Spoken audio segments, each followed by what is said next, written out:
Bismillahirrahmanirrahim. Waalaikumsalam warahmatullahi wabarakatuh. Tentang pertanyaan apakah sah sholatnya seorang lelaki yang pakaian bawahnya hanya memakai celana, pantalon dan isbal. Untuk masalah isbal, dia berdosa tetapi sholatnya sah. Untuk masalah pantalon, apakah pantalon itu sempit, yaitu membentuk tubuhnya atau tidak? Kalau dia tidak membentuk tubuh, maka tetap sah walaupun ada tasyabuh dengan orang-orang kafir, tetapi masalah sahnya tetap sah.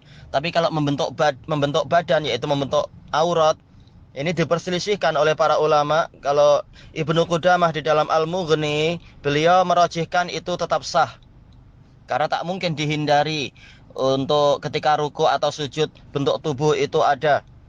Walaupun sebagian ulama yang lain mengatakan tidak sah karena membentuk aurat, sementara kita diwajibkan menutup aurat.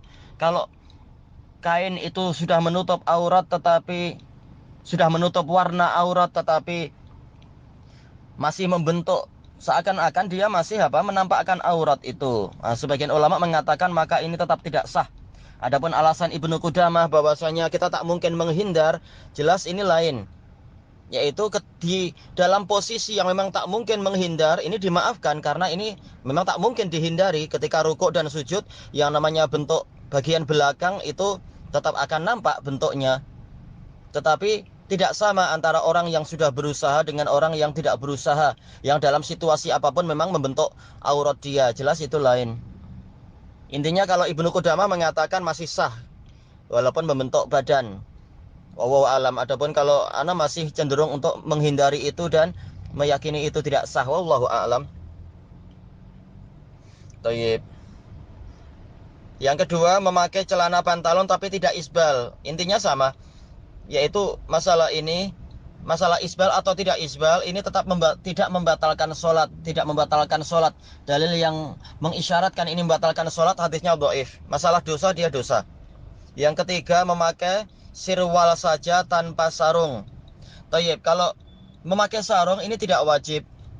Yang rajih dia tidak wajib. Yang penting tidak sampai membentuk aurat. Yang penting tidak sampai tasyabuh dengan kufar. Jadi pakai seluar, pakai sirwalat atau sarawilat itu pun sudah cukup. Yang penting tidak sampai membentuk aurat. Tayyib. Jadi masalah sahnya insya Allah sah, yang penting syarat-syarat tadi terpenuhi. Tentunya memakai sarung itu lebih baik, lebih utama, lebih mengikuti sunnah Nabi dan seterusnya. Tayyib. Adapun perintah untuk memakai kain sarung dan juga memakai sirwal atau sarawilat, banyak ulama mengatakan ini adalah mimbabil istihbab, tidak sampai wajib. Tidak sampai wajib setiap saat selalu memakai kain sarung. Buktinya apa? Kita sendiri di rumah ketika dengan istri tidak memakai. Baik. Sementara perintah untuk larangan dari tasyabuh bil kufar ini sama saja di hadapan istri atau tidak di hadapan istri.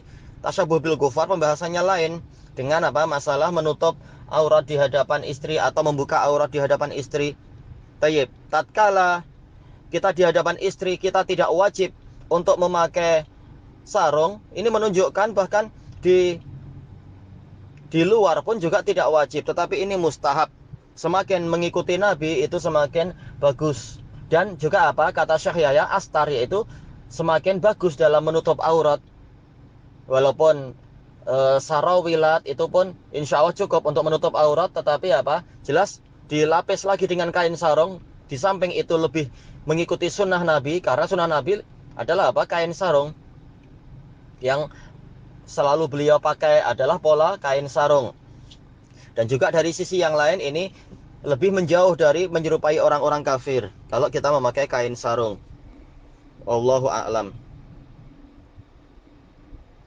Bagaimana hukum bermakmum di belakang imam dengan keadaan seperti di atas, nomor 1 sampai nomor 3 di atas? Nah, kembalinya kepada apakah imamnya tadi itu sholatnya sah atau tidak sah. Kalau sholatnya sah, maka sholat kita juga sah insya Allah.